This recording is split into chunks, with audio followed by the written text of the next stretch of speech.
Hello বন্ধুরা, তোমরা কেমন আছো? আশা করি তোমরা সবাই ভালো আছো।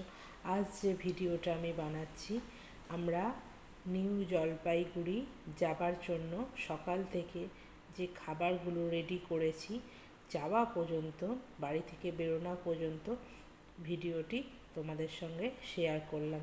তো বন্ধুরা, স্কিপ না করে পুরো ভিডিওটা দেখার অনুরোধ রইল। আমরা যাবার জন্য কিছু খাবার বাড়ি থেকে করে নিয়ে যাওয়ার প্ল্যান করেছিলাম, যেমন ড্রাই চিলি চিকেন ও পরোটা। তো চিলি চিকেনটা বানানোর জন্য আমি এখানে সব কিছু রেডি করে নিয়েছি। চিলি চিকেনের গ্রেভিতে যা যা লাগে সব কিছু আমি দিয়ে রেডি করে নিয়েছি। ওদিকে যেহেতু অনেকটা বড় কড়াইতে করতে হবে, ওদিকে বড় ওভেন জ্বালিয়ে বড় কড়াই বসিয়ে আমার হাজব্যান্ড রেডি করতে শুরু করে দিয়েছে। আর ওটা ছিল একটা দাদা, সাথে ছিল। চিলি চিকেন মোটামুটি হয়ে এসছে। একে একে সব কিছু মেটেরিয়ালস মিলিয়ে চিলি চিকেন রেডি করে নিয়েছে। এখানে 3 কেজি চিকেনের চিলি চিকেন। দেখতেই পাচ্ছ বন্ধুরা কতটা জিনিস এখানে হয়েছে। চিলি চিকেনটা হয়ে যাওয়ার পরেই আমরা বানাতে শুরু করব পরোটা। অনেকটা পরোটার ব্যাপার, অনেকটা টাইম নিয়ে করতে হবে। চিলি চিকেনটা একবারে ড্রাই হবে। এখানে শুকনো করে নেওয়ার জন্য চিলি চিকেনটা টানিয়ে নেওয়া হয়েছে। এদিকে পরোটার লেচি কেটে তেল মাখিয়ে রেডি করে নিয়েছি। এরপর একে একে আমি পরোটাগুলো ভেজে ভেজে দিচ্ছিলাম, আর মা ওভেনে পরোটাগুলোকে ছাঁকা তেলেই ভেজে নিচ্ছিল।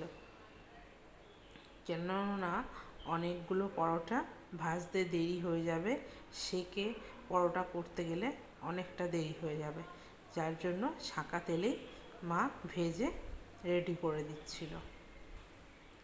একে একে আমরা সব পরোটাগুলো আস্তে আস্তে ভেজে নিচ্ছিলাম। অনেকগুলো পরোটা হয়ে গেছে, আরও পরোটা করতে হবে। তো একে একে পরোটা সব রেডি করে নিয়ে এরপর প্যাকিং করার পালা। প্যাকেটে সব চিলি চিকেন প্যাকেট করা হচ্ছে এখানে। দেখুন বন্ধুরা, চিলি চিকেনটা যেমনি দেখতে সুন্দর হয়েছে তেমনি খেতেও টেস্টি। এদিকে আমাদের ব্যাগ গুছানো রেডি হয়ে গেছে। আমি মেকআপের জন্য যে যে জিনিসগুলো ইউজ করব সেগুলোও আমি একটা ব্যাগে নিয়ে নিয়েছিলাম। ব্যাগটা আর দেখানো হয়নি বন্ধুরা। এবারে তাড়াতাড়ি করে বেরোনোর আগে একটু কিছু খেয়ে বেরোতে হবে। তো দুপুরে আমি সিম্পল একদম রান্না করেছিলাম, ভাত, বেগুন ভাজা, ঝিঙে আলু পোস্ত আর ডাল সিদ্ধ, তার সাথে ডিম সিদ্ধ। একদম সিম্পল খাবার। খেয়ে উঠেই রেডি হয়ে আমাদের বেরোতে হবে। টোটো চলে এসেছে, তাড়াতাড়ি করে খেয়ে রেডি হয়ে নেব। তারপরে লাগেজ নিয়ে টোটোয় উঠলাম। তো বন্ধুরা, এই পর্যন্তই ভিডিওটা শেষ করলাম। পরের ভিডিওটা আসছে, অবশ্যই তোমরা ফলো করো, দেখতে পাবে।